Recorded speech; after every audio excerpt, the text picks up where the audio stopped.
Seigneur, par ton sang, tu as racheté pour Dieu des hommes de toute race, langue, peuple et nation. Tu en as fait pour notre Dieu un royaume de prêtres. Alléluia.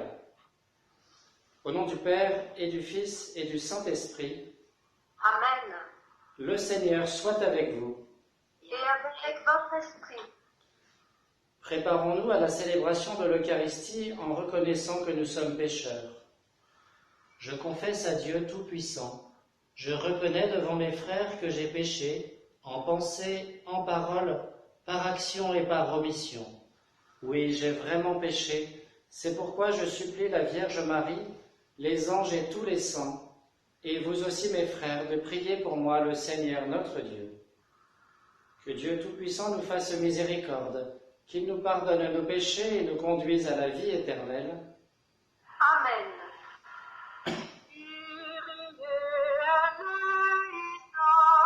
Kyrie eleison, Kyrie eleison, Christe eleison, Christe eleison, Christe eleison, Kyrie eleison, Kyrie eleison, Kyrie eleison.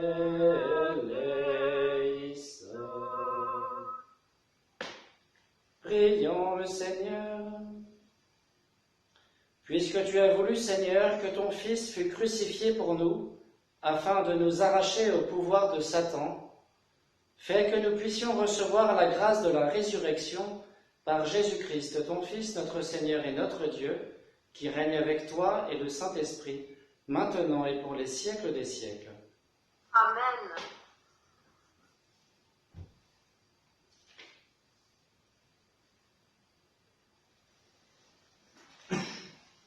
Marie, c'est à toi. Lecture du livre des Actes des Apôtres. En ces jours-là, comme les apôtres étaient en train de comparaître devant le Conseil suprême, intervint un pharisien nommé Gamaliel, docteur de la loi, qui était honoré par tout le peuple. Il ordonna de les faire sortir un instant, puis il dit : « Vous, Israélites, prenez garde à ce que vous allez faire à ces gens-là.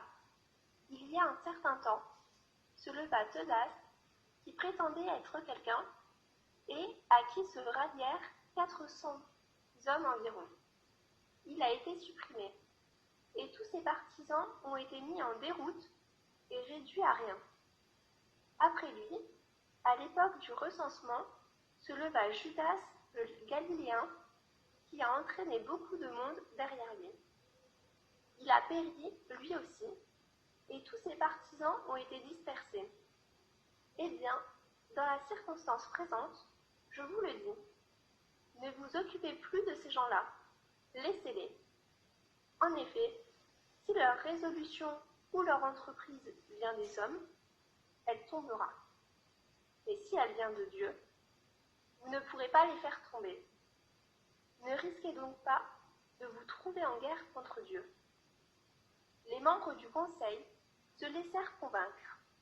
Ils rappelèrent alors les apôtres et, après les avoir fait fouetter, ils leur interdirent de parler au nom de Jésus. Puis, ils les relâchèrent. Quant à eux, quittant le Conseil suprême, ils repartaient tout joyeux d'avoir été jugés dignes de subir des humiliations pour le nom de Jésus. Tous les jours, au temple et dans leur maison, sans cesse, ils enseignaient et annonçaient la bonne nouvelle. Le Christ, c'est Jésus. Parole du Seigneur. Nous rendons grâce à Dieu. Ma lumière et mon salut, c'est le Seigneur. Alléluia. Ma lumière et mon salut, c'est le Seigneur. Alléluia.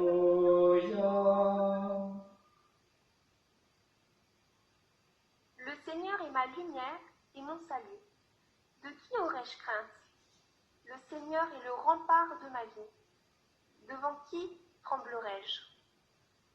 Ma lumière et mon salut, c'est le Seigneur. Alléluia. J'ai demandé une chose au Seigneur, la seule que je cherche, habiter la maison du Seigneur tous les jours de ma vie, pour admirer le Seigneur dans sa beauté et m'attacher à son temple. Ma lumière et mon salut, c'est le Seigneur. Alléluia. J'en suis sûre, je verrai les bontés du Seigneur sur la terre des vivants. Espère le Seigneur, sois fort et prends courage. Espère le Seigneur. Ma lumière et mon salut, c'est le Seigneur. Alléluia.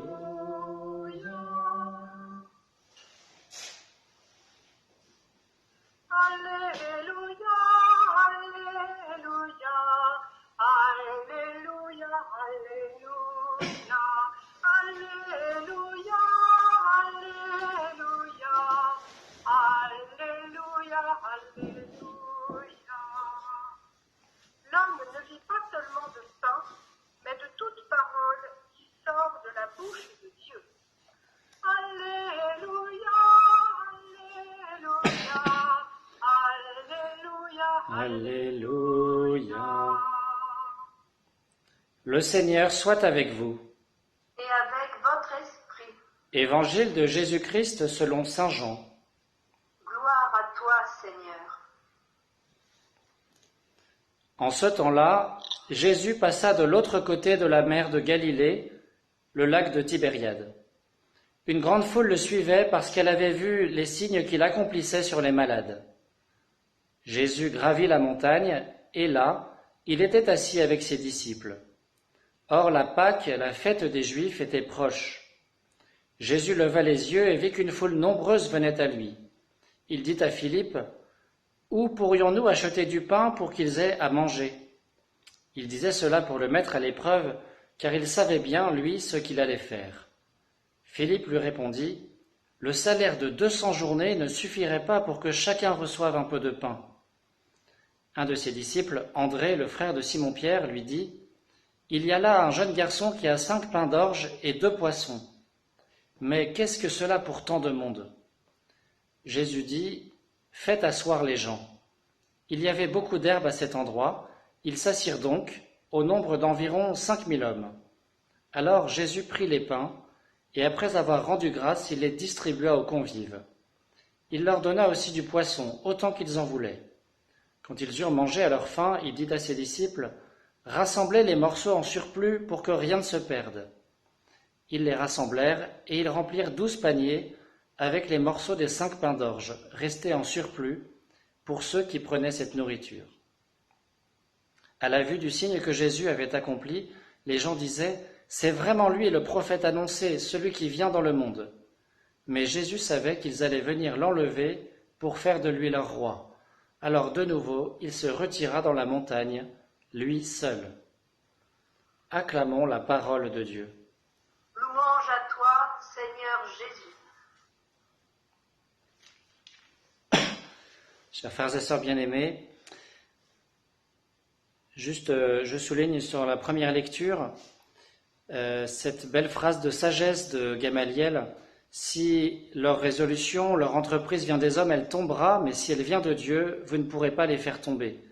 Et vous voyez, ça fait 2000 ans que cette phrase est vraie, notamment avec l'Église. Nous avons bien la preuve que l'Église vient de Dieu parce que les hommes n'ont jamais réussi à la détruire, y compris les hommes d'Église, qui s'y sont bien employés à différentes époques. Même les évêques, même les cardinaux, même les papes n'ont jamais réussi à détruire l'Église. Donc, c'est une phrase restée célèbre, un dialogue entre Napoléon et un cardinal, je crois, à ce sujet, qui dit à peu près ça. Donc, vous voyez, l'Église vient bien de Dieu, même si elle est en même temps administrée et gérée par des hommes bien imparfaits, on le voit bien souvent. Et deuxième point les disciples repartent tout joyeux, les apôtres repartent tout joyeux d'avoir été jugés dignes de subir des humiliations pour le nom de Jésus. Voilà qui est édifiant et qui nous donne à méditer. Est-ce que nous, quand parfois ça nous arrive de subir une petite humiliation pour le nom du Christ, nous sommes tout joyeux? Voilà une question que nous pouvons nous poser. Venons-en à l'Évangile.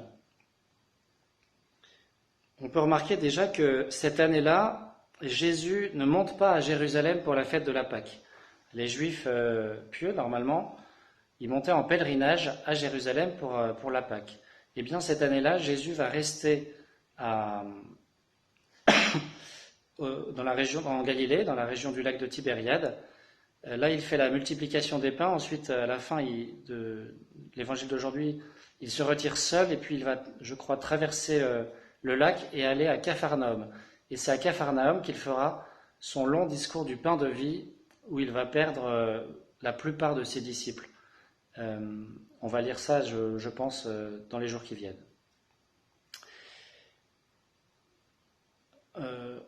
Restons aujourd'hui sur cette multiplication des pains, un épisode très connu. Vous voyez, Jésus voit une foule très nombreuse qui le suit depuis un certain temps. Les gens n'ont pas été très prévoyants, ils n'ont pas à manger avec eux. Et donc Jésus pose la question à Philippe, comment allons-nous faire? Qu'est-ce qu'on va faire? Et Philippe a la réponse que nous aurions eu sans doute. C'est impossible. Seigneur, c'est impossible. Vous voyez, découragement total de Philippe devant l'ampleur de la tâche. Ça nous arrive souvent dans certaines situations. Il y a un gros problème à résoudre, on n'a pas du tout les clés, on ne sait pas comment faire. Eh bien, d'avance, on est découragé. Pourquoi? Parce qu'on ne compte pas sur Dieu. Alors, André, qui entend la conversation, lui, il propose quelque chose. Alors, il propose quelque chose qui paraît complètement dérisoire, hein, mais au moins, lui, il agit. Vous voyez, sans en être bien conscient, sans doute, hein, c'est déjà un acte de foi de sa part. Il dit, on a quand même 5 pains d'orge et 2 poissons. Évidemment, ça ne peut pas nourrir 5000 personnes comme ça, mais vous voyez, il y a un acte de foi et d'espérance là-dedans, hein, c'est quand même étonnant. Eh bien, vous voyez, on devrait logiquement rire de André et suivre Philippe, hein, en toute logique, c'est ce que nous devrions faire. Et pourtant, eh bien, c'est André qui a raison. Jésus accueille sa proposition et il multiplie la nourriture. Cela nous rappelle que Jésus ne fait pas sans notre participation. Jésus peut tout faire, hein, il est Dieu, il peut faire tous les miracles qu'il veut et que nous le demandons, mais souvent, eh bien, il veut passer aussi par nous, par ce que nous apportons. Il peut nourrir 5000 personnes, mais pour cela, il a besoin des 5 pains et des 2 poissons que un jeune garçon a sur lui et que André propose. Alors évidemment, cette multiplication des pains, c'est une image déjà de l'Eucharistie. Vous savez que dans Saint Jean, il n'y a pas l'institution de l'Eucharistie de manière claire. À la place, vous savez, c'est le lavement des pieds. Bravo, vous aviez tous la réponse. Jean nous parle du lavement des pieds et non pas de l'institution de l'Eucharistie, mais l'institution de l'Eucharistie, eh bien, l'Eucharistie, elle est déjà évoquée 7 chapitres plus tôt, ici, dans le chapitre 6, avec cette multiplication des pains et le grand discours du pain de vie qui va suivre et que nous entendrons la semaine prochaine. Alors, nous parlons de l'Eucharistie dont, justement, nous sommes privés actuellement. Enfin, vous regardez la messe, mais vous n'y êtes pas. C'est une situation de souffrance. On voit que après cette multiplication, donc ce que Jésus fait à chaque messe, en fait, il se multiplie pour la fin des hommes, pour notre fin spirituelle, pour nous nourrir, pour aller jusqu'au ciel, dans ce pèlerinage terrestre que nous faisons chaque jour. Et à la fin, eh bien, il reste 12 paniers avec tous les morceaux de pain qui n'ont pas été mangés. On voit là la surabondance de l'amour de Dieu, la surabondance des dons de Dieu. Quand Dieu donne, il donne à profusion, il donne trop. Eh bien, chers frères et sœurs, moi je veux croire, et je suis témoin déjà dans certaines de vos familles que c'est le cas, que en ces temps où vous êtes privés des sacrements, eh bien Dieu va vous combler d'une autre manière. Il va donner une surabondance de grâce, autre, différente, mais il est là, il est vraiment là.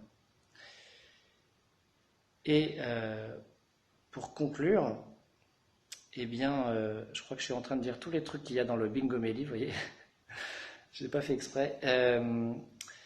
Je disais que Jésus ne fait pas sans notre participation. Et vous voyez, à la messe, eh bien, on ne pourrait pas célébrer, enfin, oui, on ne pourrait pas célébrer la messe, il n'y aurait pas la consécration si vous n'apportiez pas du pain et du vin, de manière symbolique. Là, c'est pas vous qui le faites matériellement, mais en fait, c'est ça que ça veut dire, c'est l'Église, chacun de vous, à l'offertoire qui apporte du pain et du vin, fruit de la terre, à chaque fois on dit, et du travail des hommes.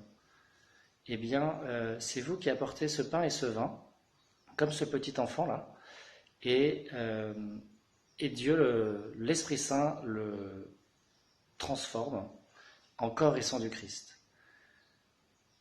Vous voyez, Dieu a besoin que nous apportions ces offrandes pour nous donner le pain de vie et la coupe du salut. Et l'offertoire, c'est le moment pour apporter le pain et le vin, c'est surtout le moment pour apporter soi-même, pour s'offrir soi-même. Le Concile Vatican II a beaucoup insisté sur la participation active des fidèles. En France, comme on a un petit peu bébête, on a traduit ça, participation active, par il faut absolument que tous les laïcs fassent des choses à la messe, qu'ils aillent lire, chanter, ce qui est vrai, mais aussi, pourquoi pas, célébrer la messe à la place du prêtre et des tas de choses qui se sont passées dans les années 70-80, certains d'entre nous s'en souviennent. Il y a eu plein de dérives liturgiques. En fait, qu'est-ce que c'est la participation active dont parle le Concile? C'est pour toute personne qui vient à la messe, et ça vous pouvez le faire derrière vos écrans, s'offrir totalement au moment de l'offertoire, offrir sa vie, offrir ses intentions de prière, offrir ses faiblesses et ses limites, offrir ses qualités, ses talents, tout donner au Seigneur pour qu'il le transforme, qu'il le multiplie pour la fin des hommes, pour qu'il le purifie, pour qu'il l'élève, pour que nous devenions nous-mêmes en fait Eucharistie, pain de vie pour le monde. Amen.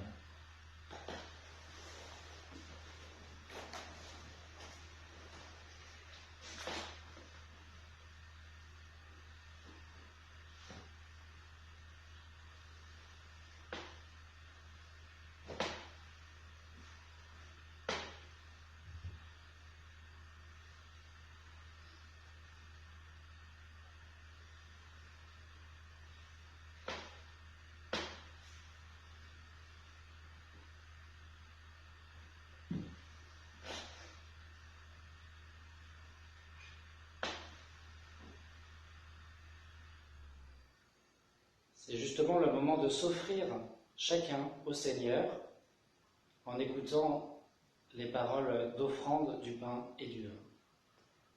Tu es béni, Dieu de l'univers, toi qui nous donnes ce pain, fruit de la terre et du travail des hommes, nous te le présentons, il deviendra le pain de la vie. Béni soit Dieu, maintenant et toujours.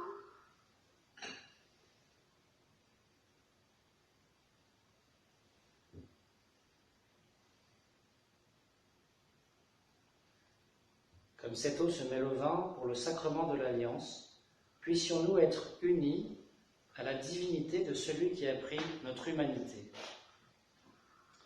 Tu es béni, Dieu de l'univers, toi qui nous donnes ce vin, fruit de la vigne et du travail des hommes, nous te le présentons. Il deviendra le vin du royaume éternel. Béni soit Dieu, maintenant et toujours. Humbles et pauvres, nous te supplions, Seigneur, accueille-nous, que notre sacrifice en ce jour trouve grâce devant toi. Lave-moi de mes fautes, Seigneur, purifie-moi de mon péché.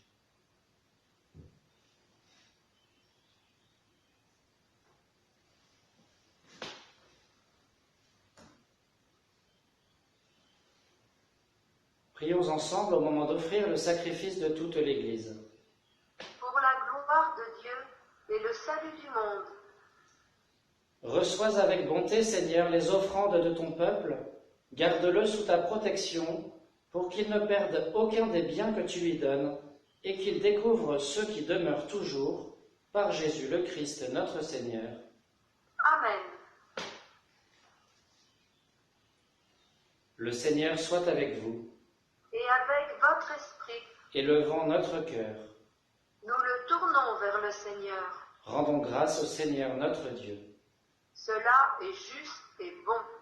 Vraiment, il est juste et il est bon de te glorifier, Seigneur, en tout temps, mais plus encore en ces jours où le Christ, notre Pâque, a été immolé. Quand il livre son corps sur la croix, tous les sacrifices de l'ancienne alliance parviennent à leur achèvement. Et quand il s'offre pour notre salut, il est à lui seul l'autel, le prêtre et la victime. C'est pourquoi le peuple des baptisés, rayonnant de la joie pascale, exulte par toute la terre, tandis que les anges dans le ciel chantent sans fin l'hymne de ta gloire. Sanctus, Sanctus, Sanctus,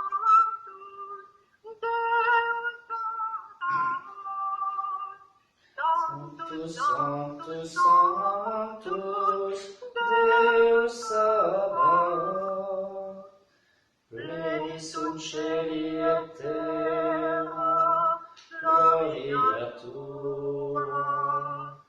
Hosanna in excelsis Deo, Hosanna in excelsis, Hosanna in excelsis Deo, Hosanna in excelsis. Benedictus qui venit in nomine Domini. Hosanna in excelsis Deo, Hosanna in excelsis, in excelsis Deo, Hosanna in excelsis. Père infiniment bon, toi vers qui montent nos louanges, nous te supplions par Jésus-Christ, ton Fils, notre Seigneur, d'accepter et de bénir ces offrandes saintes. Nous te les présentons avant tout pour ta sainte Église catholique. Accorde-lui la paix et protège-la, daigne la rassembler dans l'unité et la gouverner par toute la terre. Nous les présentons en même temps pour ton serviteur le pape François, pour notre évêque Roland et tous ceux qui veillent fidèlement sur la foi catholique reçue des apôtres. Souviens-toi, Seigneur, de tes serviteurs, de Sophie et de tous ceux qui sont ici réunis, dont tu connais la foi et l'attachement.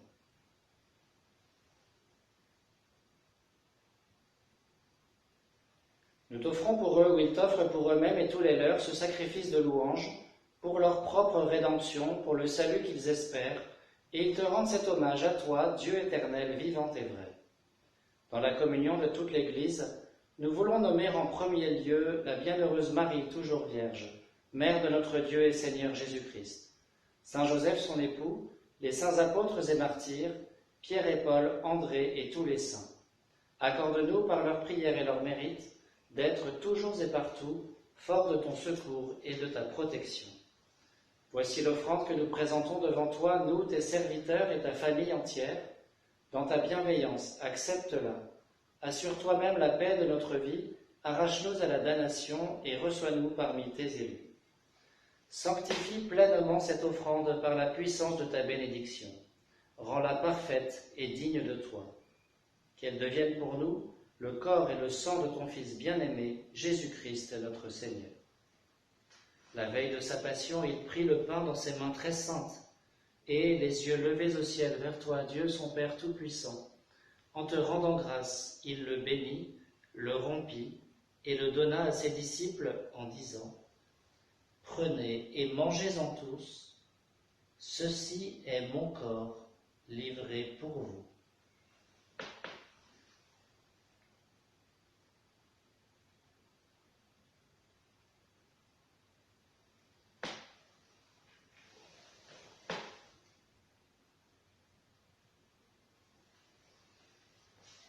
De même, à la fin du repas, il prit dans ses mains cette coupe incomparable, et te rendant grâce à nouveau, il la bénit et la donna à ses disciples en disant : Prenez et buvez-en tous, car ceci est la coupe de mon sang, le sang de l'alliance nouvelle et éternelle, qui sera versé pour vous et pour la multitude en rémission des péchés.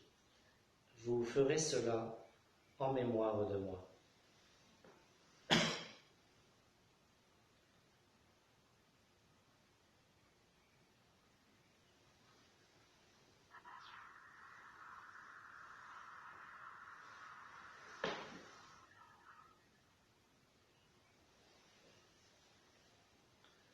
Quand nous mangeons ce pain et buvons à cette coupe, nous célébrons le mystère de la foi. Nous rappelons ta mort, Seigneur ressuscité, et nous attendons que tu viennes. C'est pourquoi nous aussi, tes serviteurs et ton peuple saint avec nous, faisant mémoire de la passion bienheureuse de ton Fils, Jésus-Christ notre Seigneur, de sa résurrection du séjour des morts et de sa glorieuse ascension dans le ciel, nous te présentons, Dieu de gloire et de majesté, cette offrande prélevée sur les biens que tu nous donnes. Le sacrifice pur et saint, le sacrifice parfait, pain de la vie éternelle et coupe du salut. Et comme il t'a plu d'accueillir les présents d'Abel le juste, le sacrifice de notre père Abraham, et celui que t'offrit Melchisédek, ton grand prêtre, en signe du sacrifice parfait, regarde cette offrande avec amour, et dans ta bienveillance, accepte-la. Nous t'en supplions, Dieu Tout-Puissant, qu'elle soit portée par ton ange en présence de ta gloire sur ton autel céleste, afin qu'en recevant ici par notre communion à l'autel le corps et le sang de ton Fils, nous soyons comblés de ta grâce et de tes bénédictions. Souviens-toi de tes serviteurs, particulièrement de Jean-Maurice de Truchy, l'oncle de Éloi de Broissia, qui nous ont précédés marqués du signe de la foi et qui dorment dans la paix. Pour eux et pour tous ceux qui reposent dans le Christ, nous implorons ta bonté, qu'ils entrent dans la joie, la paix et la lumière. Et nous, pécheurs, qui mettons notre espérance en ta miséricorde inépuisable, admets-nous dans la communauté des bienheureux apôtres et martyrs, de Jean-Baptiste, Étienne, Matthias et Barnabé, et de tous les saints. Accueille-nous dans leur compagnie sans nous juger sur le mérite, mais en accordant ton pardon, par Jésus-Christ notre Seigneur. C'est par lui que tu ne cesses de créer tous ces biens, que tu les bénis, leur donnes la vie, les sanctifies et nous en fais le don. Par lui, avec lui et en lui, à toi, Dieu le Père Tout-Puissant, dans l'unité du Saint-Esprit, tout honneur et toute gloire pour les siècles des siècles. Amen. Unis dans le même esprit, nous pouvons dire avec confiance la prière que nous avons reçue du Sauveur. Notre Père, qui es aux cieux, que ton nom soit sanctifié, que ton règne vienne, que ta volonté soit faite sur la terre comme au ciel. Donne-nous aujourd'hui notre pain de ce jour. Pardonne-nous nos offenses comme nous pardonnons aussi à ceux qui nous ont offensés. Et ne nous laisse pas entrer en tentation, mais délivre-nous du mal. Délivre-nous de tout mal, Seigneur, et donne la paix à notre temps. Par ta miséricorde, libère-nous du péché, rassure-nous devant les épreuves, en cette vie où nous espérons le bonheur que tu promets, et l'avènement de Jésus-Christ, notre Sauveur. Car c'est à toi qu'appartiennent le règne, la puissance et la gloire pour les siècles des siècles. Seigneur Jésus-Christ, tu as dit à tes apôtres, « Je vous laisse la paix, je vous donne ma paix. Ne regarde pas nos péchés, mais la foi de ton Église.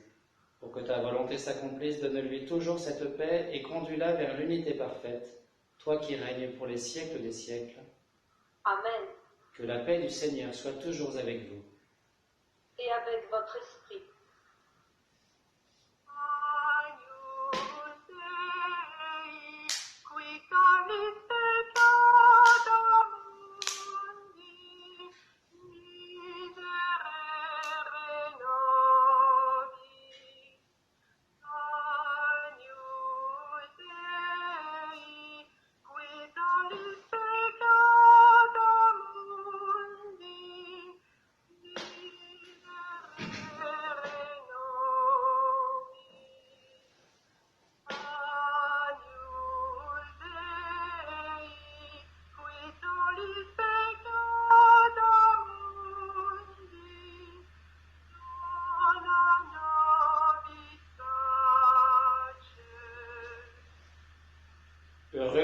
invité au repas du Seigneur. Voici l'agneau de Dieu qui enlève le péché du monde. Seigneur, je ne suis pas digne de te recevoir, mais dis seulement une parole et je serai guéri.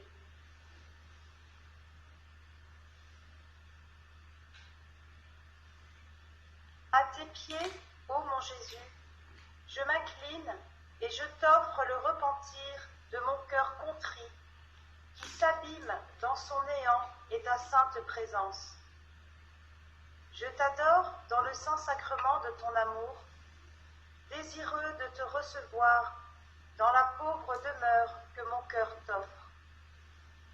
En attente du bonheur de la communion sacramentelle, je veux te posséder en esprit. Viens à moi, ô mon Jésus, pour la vie et pour la mort. Que ton amour enflamme tout mon être, pour la vie et la mort. Je crois en toi, j'espère en toi, je t'aime. Ainsi soit-il.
Le Christ, notre Seigneur, livré pour nos péchés, Dieu l'a ressuscité pour nous rendre saints. Alléluia. Prions le Seigneur.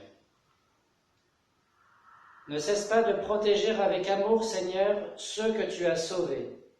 La passion de ton Fils les a rachetés, qu'ils mettent leur joie dans sa résurrection, lui qui règne pour les siècles des siècles.